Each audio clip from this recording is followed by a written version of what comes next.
when you see budgies, the true budgies in the wild, how they intended, they have three main vivid colors.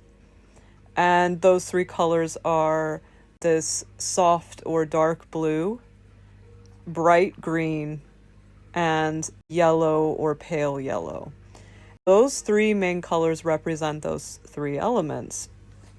And it's interesting because to them, they don't see air as blue or a sky or whatever.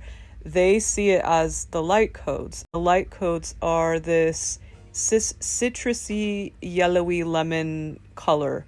And they show me a variety, almost like a rainbow of different of these citrusy tones. They all have a hint of green in them, but they're all different shades. So those shades are